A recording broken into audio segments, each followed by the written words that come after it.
If you're a high achiever or a goal-oriented person, but you're struggling to get results, it could be because you don't know about something called the dip. The dip is the number one reason why most people get derailed and fail to get results from the different projects and things that you take on. But when you know about the dip, it makes it way easier to stick it out and get to the finish line and achieve the goals that you set out to do. So my morning routine is usually to either chill on this couch or to go to a coffee shop. Today, I grabbed a cold brew. I'll sip my drink, start to wake up, maybe I'll journal a little bit, and I always like to read. And the last book that I just finished is this one. It's called The Dip by Seth Godin. The title is a little book that teaches you when to quit and when to stick. So it's about how when you start something new, you know how you have all this energy and excitement to put toward the thing, but eventually that excitement wears off and you still haven't gotten any real results. That period is what is called the dip. And I resonated with this so much when I read it because this has happened to me over and over where I start a new thing and all the new learning and the initial momentum that I get just keeps me going. But then I hit this point where, I'm just not excited about it anymore and I haven't gotten any results from it yet. And then I always really start to doubt whether or not this is the right thing for me.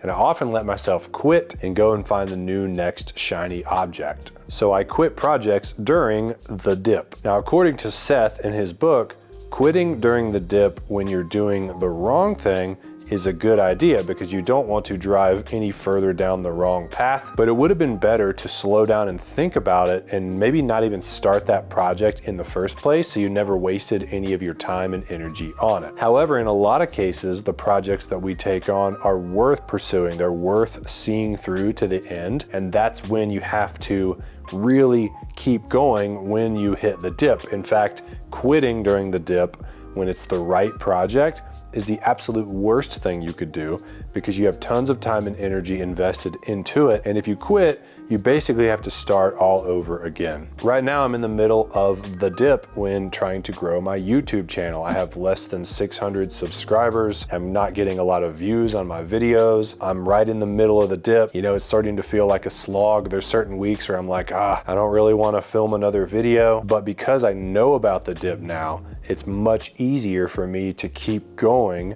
when I feel this way. I know that if I stick with it, the results that I can get on the other side, if I get past the dip, will be well worth it. Because if I go look at any other big YouTube account that I follow, one that I wish I could have, and I look at how many videos that they've been posting for all these years consistently, then I realize that those people got through the dip.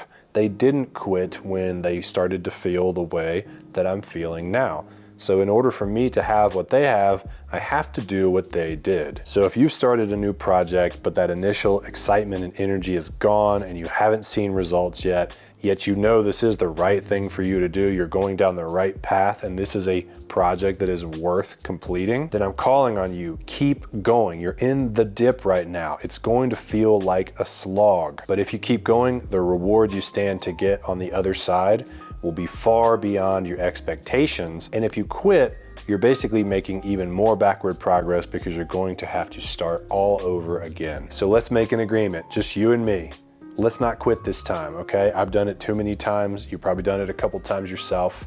Let's stay in it this time. Let's see what happens. My name is Brian Elliott. I'm a real estate investor and a coach and the author of Nail Your Niche. This is the first book that any online coach should read to make sure you're really setting your business up on the correct foundation for long-term success. You can get a free copy of this at nailyourniche.net. And if you're an online coach who feels like you're in the dip right now when it comes to getting clients for your business, I recommend you check out this video where I tell you a strategy that is working for me right now, as well as many of my clients, to land clients for their business. I think you're gonna love this video that I put together for you. Please like and subscribe if you found this valuable, and I will see you soon. Peace.